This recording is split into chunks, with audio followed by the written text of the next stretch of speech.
94.4 Spice FM, Nairobi. Very good morning at 10 minutes after 8 o'clock and into the third hour of Kenya's biggest conversation this Tuesday morning. It's day 2 of Kejisea and Kepsea, and we're going to look into some of those later as we go on. And the exams for this day start in about an hour or so. We're continuing our conversations this morning, and we're doing this with the 49th president of the Law Society of Kenya. Nelson Havi is in the hot seat. Good morning. Good morning, Do. How are you doing, Wakili? I'm okay by local standards. By local standards? Should they have been global? Should have been better. It would have been better. All right. Thank you for being here this morning. Many things we're looking at. And before we get into it, Dennis is going to welcome you with today's proverb. Yeah, today we are in Sao Tome and Principe, a country whose population is 241,790. That's according to the 2025 estimates. And a country whose economy relies heavily on agriculture, tourism, and foreign aid. Cocoa is the main export. So if you are a lover of chocolate, perhaps you've just had cocoa from Sao Tome and Principe. But the proverb today: soft water on hard stone hits until it pierces. Soft water on hard stone hits until it pierces. How would you interpret that? Determination, however little, however meek it is, if continuous, will yield results. Well said. They call it short and sweet. Continuous. Indeed. Well, Nelson, among the things that we'll discuss today, let's start off with the first one. That just a little over a month ago, Bob Njagi and Nicholas Oyo, at the invitation of politician Bobby Wine in Uganda, went for an event, essentially to launch his presidential bid. After the event, eyewitness accounts then reported that these two gentlemen were then carried away by armed men. It was not clear which security agency they belonged to, whether it was police, whether it was army, whatever it was. It was just that they were people in military, or rather in a security uniform, that took them away, and they were armed. And so the questions were that, okay, would they turn up in a Kampala court somewhere? Would they be found on the Busia border, like we saw with others who were dumped along the Tanzania-Kenya border? Would we hear that there would be some communique between Kampala and Nairobi in terms of, we have your people, answer 1, 2, 3? But if anything, it was met with deafening silence. We don't know where Bob Njagi and Nicholas Oyo are. What we have heard is that the High Court in Uganda first gave an order that these two men should be brought before court, dead or alive. We then later heard the military said they have no idea, neither had they heard anything from lock-up charges or any stations that these two gentlemen were being held by anybody. We then further to that heard that the High Court had then issued an order declining to compel anybody to give information about where they were. And so, again, everybody's wondering, what's happening here? So some things have been said on the Kampala side, but then we also hear a deafening silence from Nairobi, where the CS, Prime Cabinet Secretary, and the CS for Foreign Affairs has said nothing about this. And Kenyans are asking, where are these two men? And under what circumstances did they go to Uganda, and did that warrant their disappearance? Wakili, what's happening? Now, the information that we have is that on the 1st of October, Bob Njagi and Nicholas Oyo exited and entered Uganda. This is documented because we've seen the exit stamp from Kenya on their passport and the entry stamp in Uganda in their passports. So there can be no denying these two individuals are in Uganda, dead or alive. But credible information we have is that they are alive because they were seized and taken by the Ugandan military intelligence.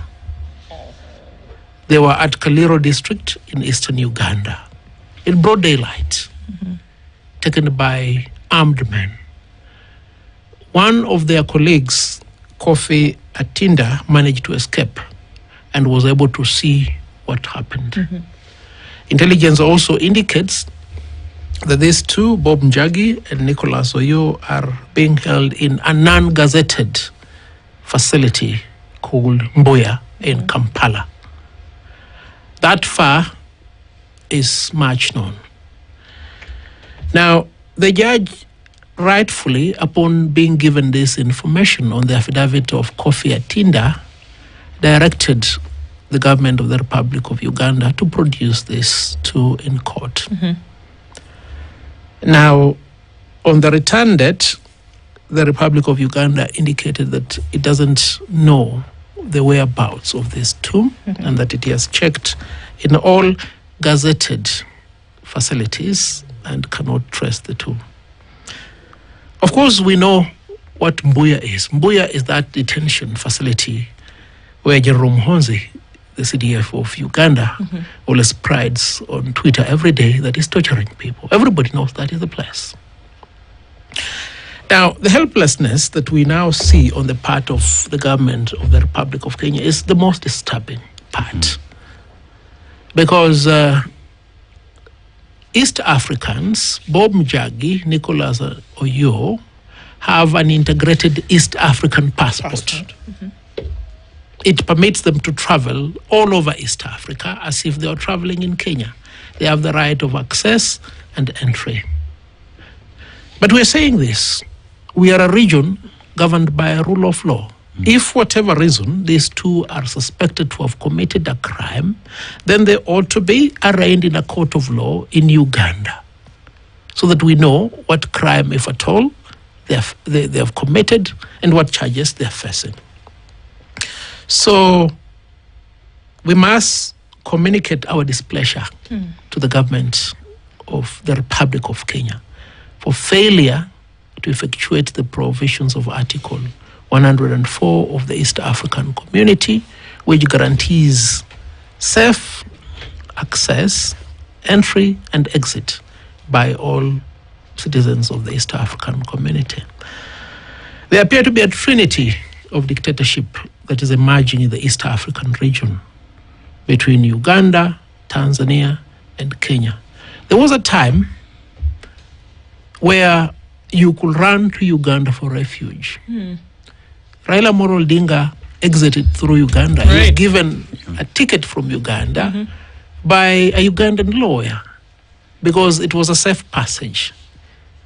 Yoweri Kaguta Museveni operated from Kenya because it was a safe haven. The government of Julius Kambarage Nyerere took it upon itself to go to Uganda and topple Idi Amin to restore democratic order. But just going back, we must understand the environment within which the Ugandan government operates. It's no different from the environment that prevailed during the reign of dictator Idi Amin.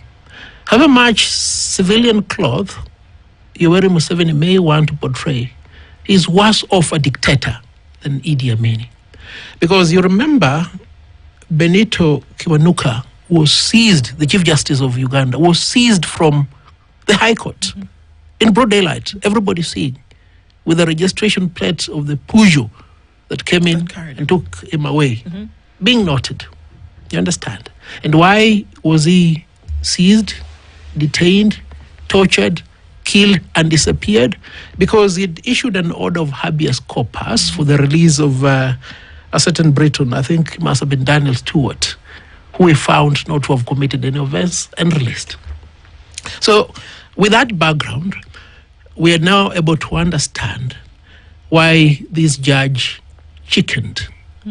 This judge just didn't want to be disappeared the way Kiwanuka was disappeared. And that's why he would give an order that would seek not to compel anyone to give information. Absolutely. Okay. And he comes up with a very ridiculous conclusion that you cannot squeeze water out of stone. I mean, that is turning logic over its head. It's ridiculous. But you see, this is Uganda. These are people who have refused to be liberated. The last time they were liberated, actually twice, Nyerere liberated them. Okay? We liberated them because we domiciled Yoweri Kaguta Museveni here. So that is their problem. But you see, notwithstanding that being their problem, the Republic of Uganda must understand that it's a signatory to the East African Treaty. So it must release these two individuals to Kenya. And they've done this before. They detained Kungu Karumba, disappeared him. We've never known his whereabouts today. They detained Esther Chesire. We've never known about her whereabouts to date. In the recent past, they detained Alamine Kimathi on trumped-up charges. When his lawyer Mbugo went to Uganda to secure his release, they also detained him. This is the egregious manner of the dictatorship of Yoweri Kaguta Museveni. We've said we will respect the sovereignty of Uganda, but Uganda is bound by international law. It must release these two individuals. And Kenya, on its part, must guarantee the safety of its people. Because if it can't guarantee the safety of its people, it has no business being the government of the people. Wakili, we look at what is happening in Uganda. You also look at the President William Ruto being the chairperson of the East Africa Community. And one would have hoped that alone would have seen the President speak on what is happening with regard to Bob Njagi and Oyo. But you look at the foreign ministry that is just dead silent. Nothing is happening. But we read these together with other... if you remember Miguna when he was being bundled out of the country and how the Canadian government spoke about their citizen. We're talking about Miguna. You remember other instances where other countries have fought. Israeli government has fought for its citizens to come back home from Palestine. It's a debate on how that is happening, but they want their citizens back home.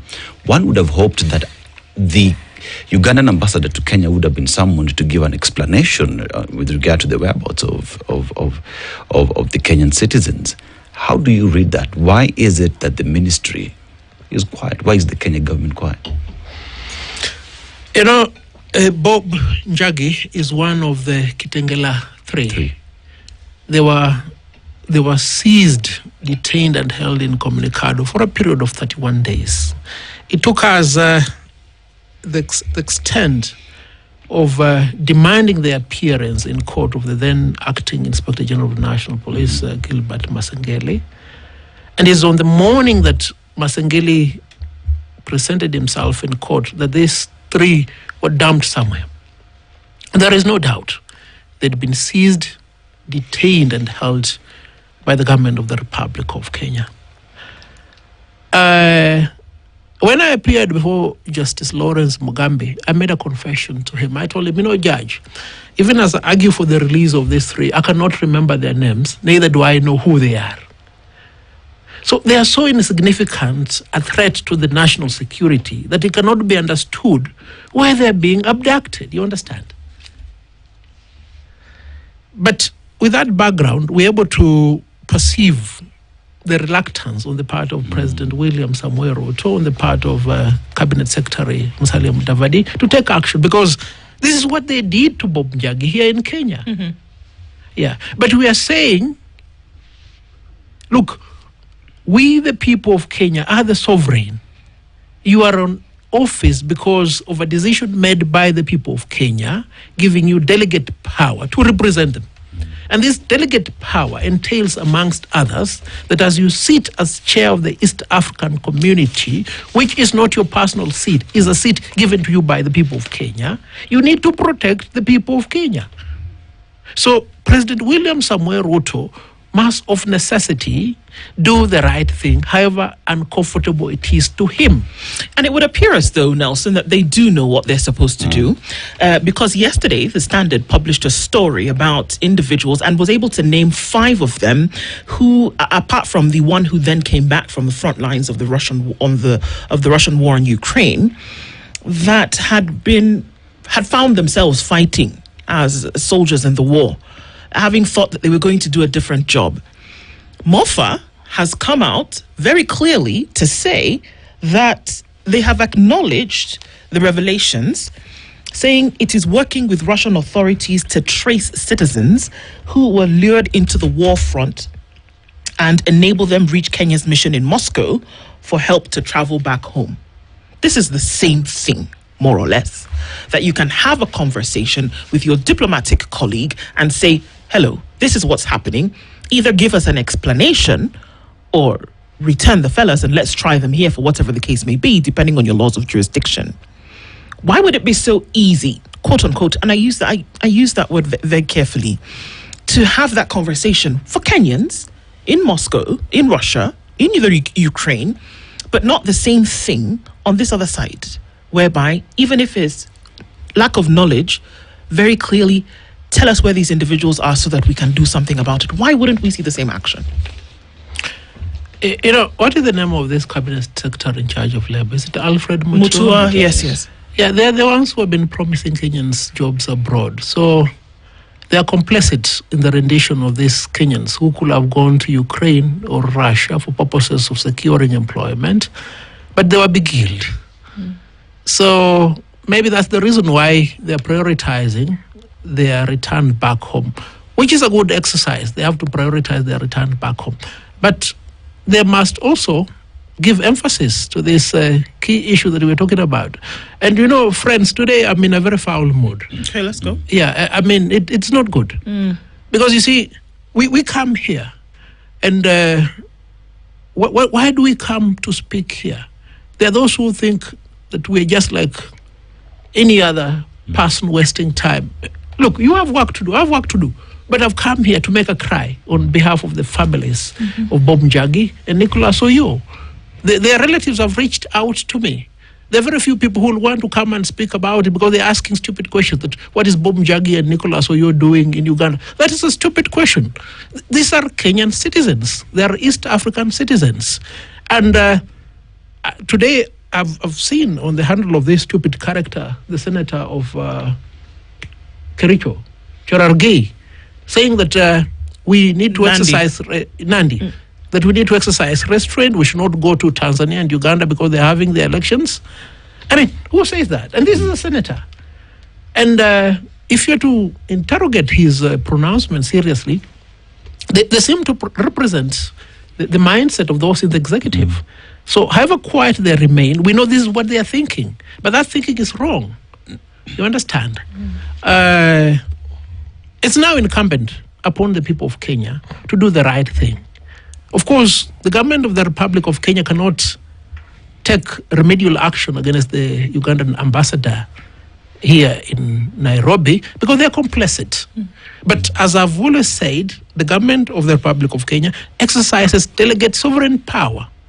So we need to go and protest at the Ugandan embassy. And I believe there's a procession right now headed there. Let the people of Uganda, let them realize that this is not a joking matter. This is a serious enterprise. The liberties of Bob Njagi and Nicholas Oyo are matters of great concern. And it cannot be left to prevail in this state any longer than it has up to now. They must release these people. Well, Kelly, allow me to take a step back and draw from what I've been trained. When I was doing investigative stories, I was always trained, listen to what somebody is not saying in what they're saying. Yes. And also, when I'm questioning and there's silence from the other end, that silence is saying something. Could we be looking at the wrong person, talking to the wrong person in this instance? And this is what I mean. So Bob Njagi and Nicholas Oyo are in Uganda. The invitation, like you said, of Bobby Wine. And like you earlier said, the previous case, these are fellows who are insignificant. I at least I knew Bob Njagi from the Kitengela 3. I didn't know him before then, to be honest. Nicholas Oyo, not so many of us knew who he was until this case and incident was reported. So we'd assume if these are operatives, if these are criminals, whatever it is that they were doing in Uganda with Bobby Wine, you'd assume it will take a legal direction that these people are arrested for ABCD. Yes. But it's not the case. Since October 1st, they're in Uganda. Well, we assume they're still in Uganda at this particular moment. And I'm looking at these two countries, and like you said, there's an unholy trinity of Uganda, Kenya, Tanzania, of a dictatorial style of leadership and doing things. And I'm wondering, we are telling Uganda to release these two. But could it be they're holding brief for Kenya? And these are two citizens who are prominent in this case, and this thing has been going on for nearly now a month. They're in Uganda, and we are demanding for their release, and they're not saying anything. The police spokesman in Uganda was the first one to issue an official statement by saying that they're not aware that these two are held in any police station. There are no police records, and he actually said they don't even know their whereabouts. That was the first time. This thing has escalated to a level where the matter now has gone to court, and it appears nobody is saying where these people are. Is Uganda, in this case, because you're a lawyer, I'm just trying to have a different train of thought, could they be holding brief for someone or for some people? Keep these people there. No matter how much noise our own people make here, just keep these two fellows there, either to teach them a lesson or whatever it is. Just keep them there, because I'm trying to think in the political calculations of Yoweri Museveni, or trying to establish motive. Why would you hold these two for this long? Allow all this noise around. Families are in distress because saying they've reached out to you. Why allow all this to go on? If there is if there's no one behind the scenes who's saying, keep this thing going. I'm just wondering. Denise, your wonder is not without justification. We have a very good constitution, a near functional judiciary, save for a few rotten eggs. Because when it comes to matters, fundamental rights and freedoms, I can tell you without any fear of contradiction, you will go to the Constitutional Court in Kenya and you'll get reprieve. You'll get reprieve not because the judge is determined to uphold the Constitution, but because we have oversight of the judicial process. The day we appeared before before Lawrence Mugambi, and demanded that he orders Masengeli to come to court, it was in public. You saw it. All cameras were there. Yep. We were in court, myself, Nelson Havi, Eric Theuri, Madam Faith Odhiambo, the current president, and President Eric Mutua. I mean, it was improbable that the judge would order otherwise. But you can't see that in Uganda. So borrowing from that is easy to understand why Uganda will be holding brief for Kenya. But I still cannot comprehend how Nicholas Oyo, Bob Njagi are Kenyan citizens, but they are so insignificant in claims of commission of crimes, in claims of participation in terrorism activities, that it cannot be understood why this has to be done to them. But I have a theory. Let us make two Kenyans disappear so that other Kenyans are afraid, so that other Kenyans do not speak, so that other Kenyans fear, so that we can perpetuate a culture of impunity in Kenya as it's being done in Uganda and Tanzania. That is the theory. Because what has happened in Uganda, acting in cohorts with Kenya, secured the abduction and rendition of Dr. Kiza Bizige from Nairobi to Kampala. And he's been detained up to now. We've seen the spectacle in court. It's a big joke. The judge handling the matter is acting in the most ridiculous manner that can ever be displayed by a judge. But fear has been infested in the people of Uganda. You understand? Look at Tanzania. Tundu Lissu has been detained. We've seen the spectacle in the courts in Tanzania. It's worse than the kangaroo, the colonial courts. It's worse. But fear has been instilled in the people of Tanzania. The despots in Kenya, if I was to use Miguna's categorization, no, they cannot perpetuate the same level of impunity here. We will go to court. We'll go to the detention facility and release these people if at all they're being held there. So they are borrowing bad examples from these two neighboring countries, and in particular Uganda for this case, to instill fear. But fear must propel us to do things. We can either take flight or fight. I think Kenyans are known for fighting out of fear. So we must fight this thing. And it appears there's a line of conversation, because when Boniface Mwangi in Tanzania, together with the other activists, yes, and I remember President Samia Suluhu made a statement, and there was to unpack that statement, there was a lot in what she said in that brief moment. That in Swahili, I can't remember correctly in Swahili, but to just summarize in English what she was trying to say, these people cannot come to our country kwa sababu wamedhibitiwa nchini mwao, wamekosa kudhibitiwa, something like that. They follow whatever is happening within the region. And so they were following the protests in Kenya. And clearly they saw how the protesters were being dealt with by their own government. And so you cannot then export your behavior to our country and expect it's business as usual. And I remember Musalia Mudavadi, in an interview, was asked the same thing in terms of intervention. And he said, sometimes we also export our bad behavior. To just quote him directly. So it means there is a conversation at that high level that we may not be aware of, that, look, these are people from Kenya who have gone to a different country to stand with an opponent or an opposition leader against a sitting president. And we know the situation in Uganda. We currently know the situation in Tanzania.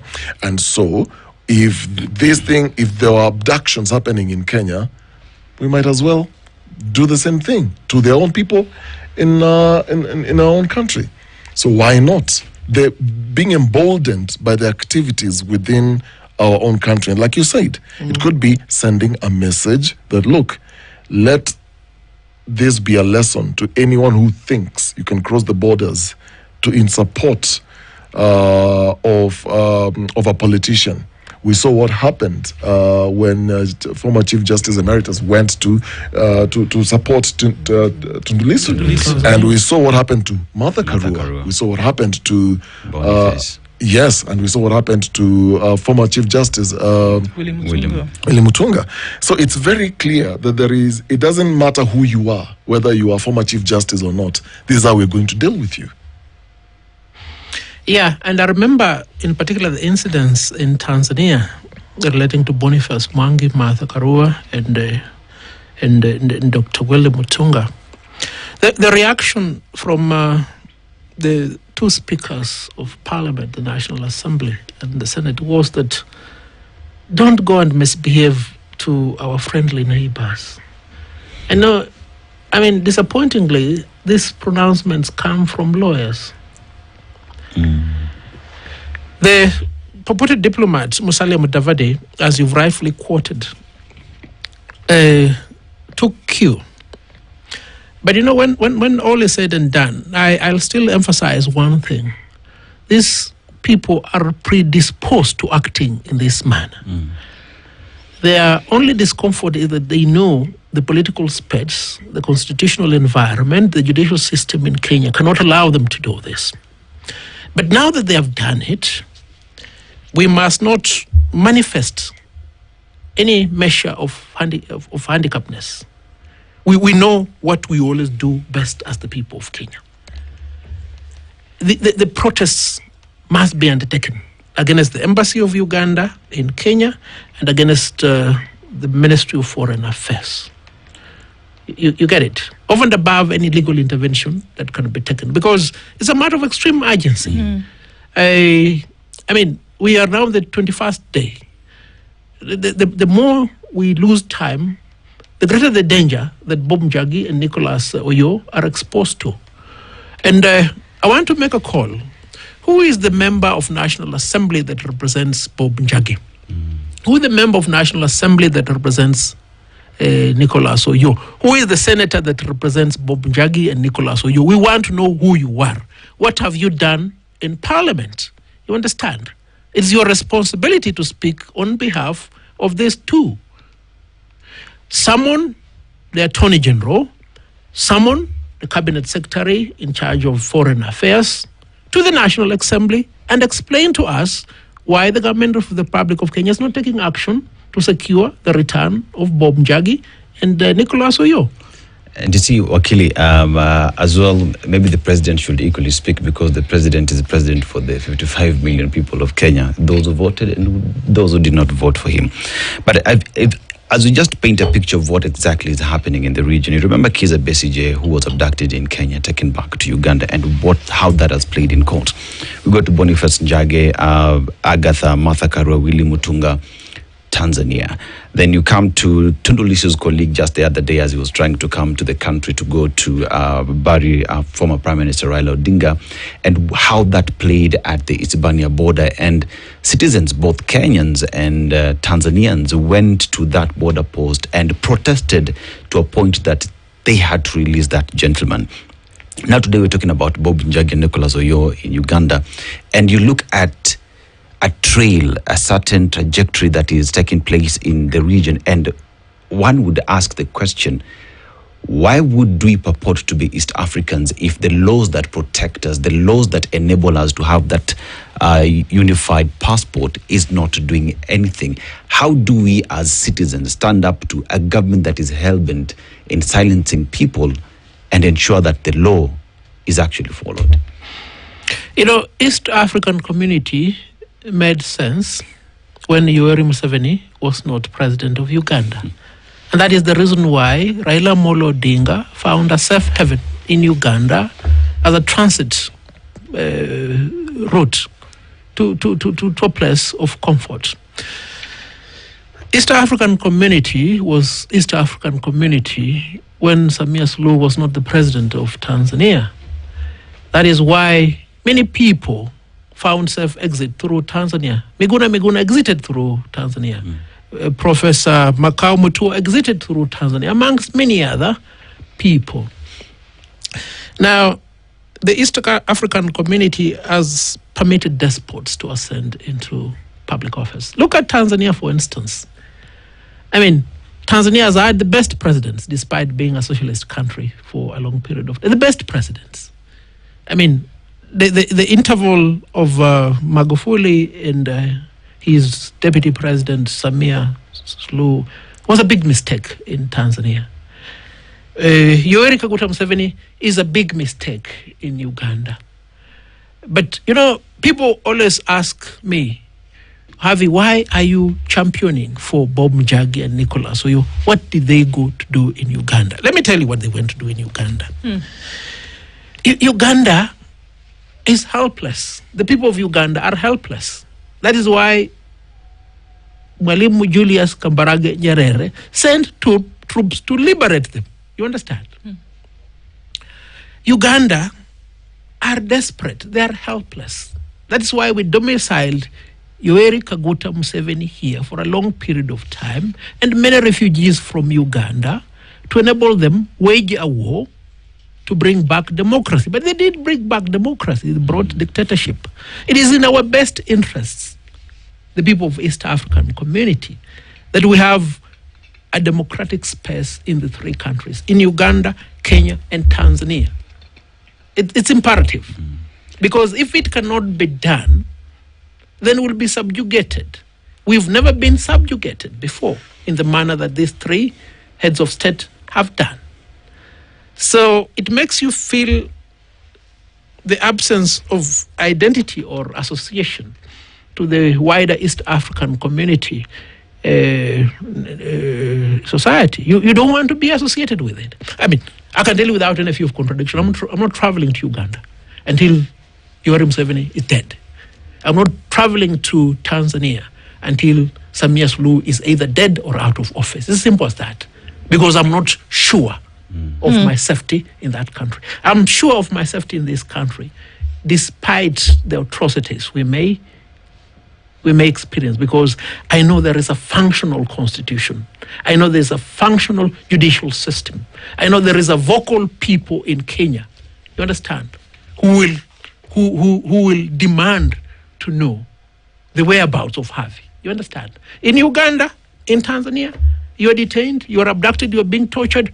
And in fact, in Uganda, the CDF, the son of the president, does this on Twitter. He publishes images and videos of people he's torturing. You get it? We need to liberate Uganda. We need to liberate Tanzania. It's as simple as that.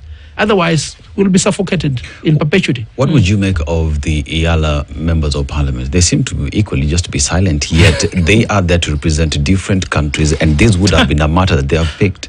Are they even in? Who are our representatives in IALA? Oh, well, Perhaps you let's remind see. me. My memory is fading me.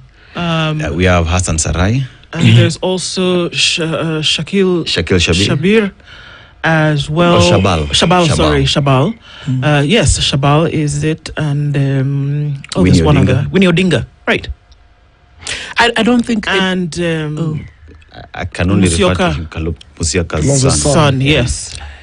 Now, see, that's where we make the mistake. What is the capacity of these individuals you've mentioned to speak about anything? Zero. Zero. How did they ascend there? You know, the other day we were talking about the concept of parasites and warriors. These are just parasites. They've been transported to a temporary host at Iyala. They're incapable of representing our interests. So I don't think we need to lament so much about it, because we know how they ended up there. These offices are no longer functional. They are no longer representative. They're just tokens donated to a few individuals. I mean, you've depicted the picture quite appropriately. Kelly, let's paint a picture of these two scenarios. So one, because the two things one of these two things will definitely be the outcome. Either they will be released, and the release meaning that either it will be official, or they will be dumped somewhere at a border point and then make their way to Nairobi, because we've seen that precedence. Or two, and this is very, very unfortunate, and I shudder to even think of this happening, because being Uganda, you can't rule out that possibility, because you've had people disappear, you've had people killed. And I'm just trying to think, if they are then released, they will obviously live to tell the story of what happened. And I'm just trying to figure out to what end, in terms of if it's political mind games, if it is suppression, whatever motive whoever is behind this is pursuing. The story will obviously be out, because they will say, like when they were held in Communicado, when they were abducted, they narrated what happened to them, who held them, what they saw, what they ate, or how they didn't eat. They narrated the whole story, and the whole country watched and listened to their whole ordeal. So they will obviously say who was holding them, or where, or what they were going through. And in the worst case scenario, if they don't live to tell their story, what are we looking at here? Because it's either of those two that will happen. What are we looking at here? There is all those three possibilities you've enumerated are probable. And I cry for Nicholas Oyo's mother. You've seen the old lady. Yes. I cry for Bob Njagi's father. I cry for myself. And I want the people of Kenya to realize the reason why I come here, myself, Nelson Havi, is because I do not want these things done to anybody else. You understand? There are those with the ignorance of comfort who feel that it's beyond them. It's not on them. But some of us have dedicated our lives to doing better, living this world better than we found it. And we'll do it at whatever cost.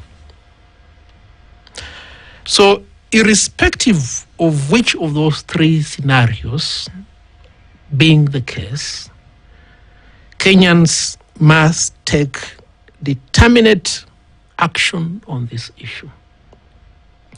We must sever ties with Uganda. That is non-negotiable. We must sever ties with Uganda. Because membership to the East African community, integration of the passports must mean something.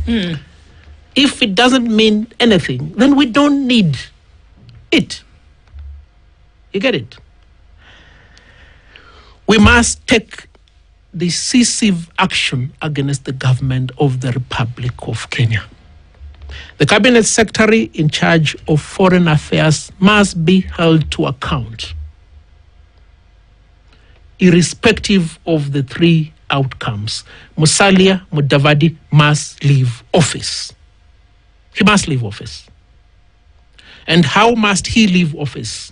The people of Kenya should protest. The people of Kenya should demand of their elected leaders in the National Assembly and Senate to censure Musalia Mudavadi. You get it? At the higher level, action must be taken against President William Samoei Ruto. It must be taken, irrespective of what is the three options you've enumerated. Because if this is not done, they will do it to everybody. They will do it to anybody. You understand? They are testing the patience of the people of Kenya. And I guess this was what I wanted to ask, because in the spirit of community and why we have regional bodies was then to be able to sort out things along certain lines in smaller groups before you then get to the larger area. And if there's camaraderie between countries, the East Africa Community was founded on certain tenets, right? And so in the event that any one of your citizens may have misbehaved according to the law in another country, there is that, number one, state sovereignty which exists. Number two, there's already a pre-agreed treaty pact that says, all right, let us know what's going on so that we can deal. But this seems to be an abrogation completely of any kind of agreement that would have happened, number one. Number two, it then opens the door, because this can happen to anybody. And I am almost certain that Bob Njagi and Nicholas Oyo, if allowed to continue in this manner, will not be the last who will get into a situation like this. It goes unsaid that there is cause for concern about the manner in which these things are being handled. Are we serious then about this community that we speak of? Or have we bastardized the thing to the point whereby anything goes and nobody's being held accountable for anything? No, these demands we are making, they're not suggestions, they're not privileges. These are rights, they're fundamental rights and freedoms. They adhere to us as the people of East African community. But even as we demand the exercise of these rights, the performance of the duties of the Republic of Kenya and Republic of Uganda, we are cognizant of one fact. The East African community is a community of countries governed by the rule of law. If Bob Njagi and Nicholas Oyo have committed a crime in Kenya or Uganda, present them before a court of law. We are not defending the commission of crime. We are not defending terrorism. We are saying present them before a court of law. We cannot act like Idi Amini, and for fear of being seen being repetitious, Idi Amini said he does not know where the Chief Justice of Uganda is. To the entire world. Idi Amini told the Law Society of Uganda he does not know where the Chief Justice of Uganda is. Yoweri Museveni is telling us he does not know where Bob Njagi is. He does not know where Nicholas Oyo. And that's not means what? This is Yoweri Museveni telling us. No different from what Idi Amin said. We cannot allow that to go on. So, Nelson, there's the abrogation of rights, where you do things that are directly blocking those rights from being lived out or exercised. Can we also say that denying certain things also is an abrogation of those rights? And this is in line with what the human rights envoy, and also from the US, Yes. which was reported yesterday, has basically told Kenya and said, you know what? Essentially get your house in order. Why? We can look at regional bodies, but we can also look at global bodies, whereby Kenya is a signatory to the Universal Declaration on Human Rights. Yes, it is.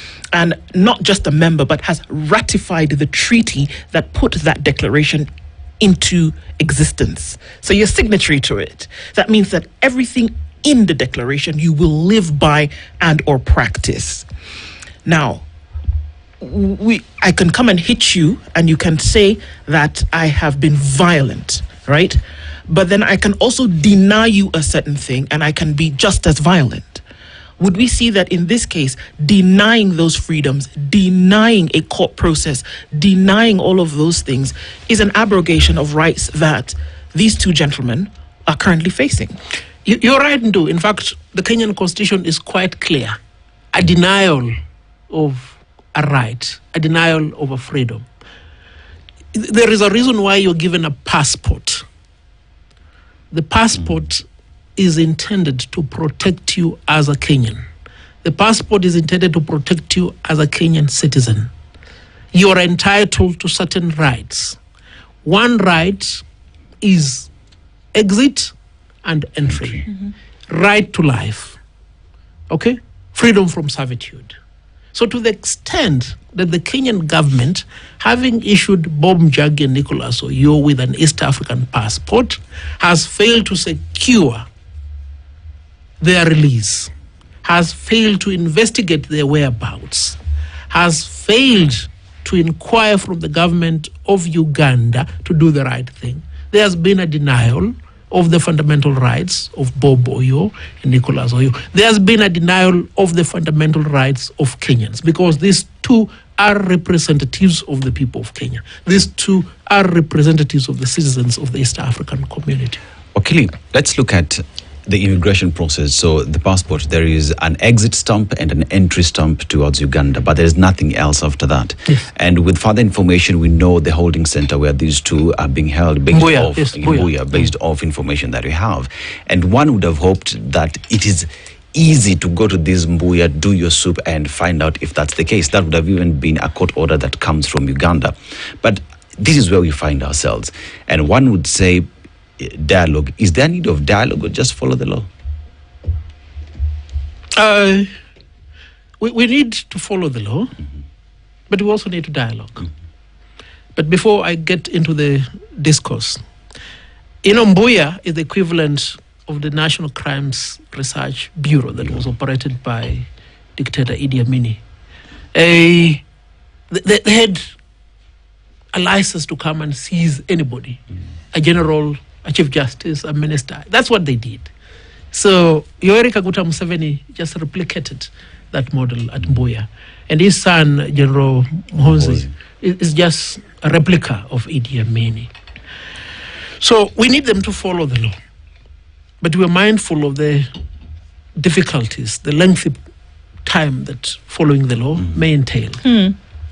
That is why we've said we want the cabinet secretary in charge of foreign affairs in Kenya to pick the phone and call his counterpart in Kampala. That is why we want President William Samoei Ruto to pick his phone and call his counterpart in Kampala and ask him, Sebo, could you release these two boys? It's not a big deal. You understand? We will follow the due process, but we'll be grateful if Musalia Mudavadi and William Samoei Ruto ameliorated the plight of these two and the plight of Kenya by doing the right thing. You understand? Let them do the right thing. I guess, in line with that, what I understand in terms of diplomacy, when a citizen of another country is held, what will then happen is the Foreign Affairs Ministry will obviously be notified that we are holding a citizen for ABC reasons, and the Kenyan consular then protection norms, they will be aware that their citizens are being held in this country. And in this case, it's clear Kenya knows that Bom Jagi and Nicholas Oyo are in Uganda and being held in Uganda. My question is, and this is my last question very quickly, we used to have international pressure on matters like this. We don't hear AU addressing itself on this matter. We don't have anything to do with the East Africa. Well, we talk about the East Africa spirit, and but it doesn't really. It could be there, but because you have the people, top leadership who are ensuring that it's not there, where is the international voice? Where is the regional other bodies' voices when it comes to these matters? Because they are obviously monitoring and seeing what's happening in Kenya, what's happening in Uganda, what's happening in Tanzania, and especially ahead of elections. Denise, we live in a generation of failed leadership, not in Kenya, not the East African community, not in Africa, everywhere, global. On an earlier date, the United Nations will have said something like this. Yes. On an earlier date, the great Baroness Linda Shoka will have said something like this. On an earlier date, Chief Ameka Nyauku will have said something about this. You understand? On an earlier date, Nyerere will have said something about this. General Arap Moi will have said something about it. But we don't have that. And because we are nearing the end of this discourse, why don't we have that? Because, we have imbeciles in office everywhere. We have scoundrels in office everywhere. We have bad people in office everywhere. Uganda is going to an election. Tanzania is going to an election. We'll soon be going to an election.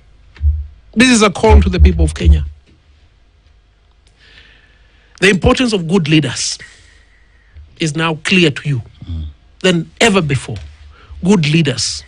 Your MCA, your member of National Assembly, your woman rep, your senator, your governor, your deputy president, your president must be people that can heed your call.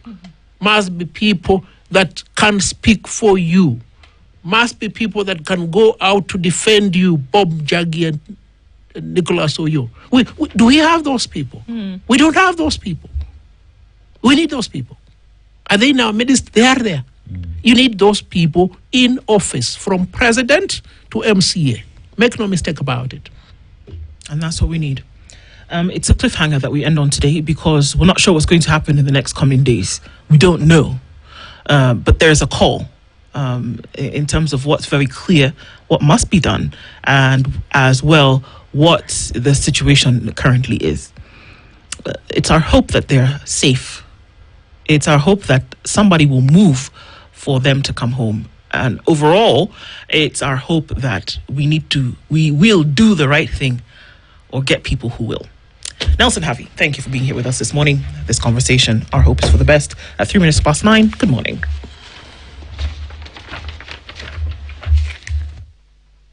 This is the Situation Room, the only way to start your day.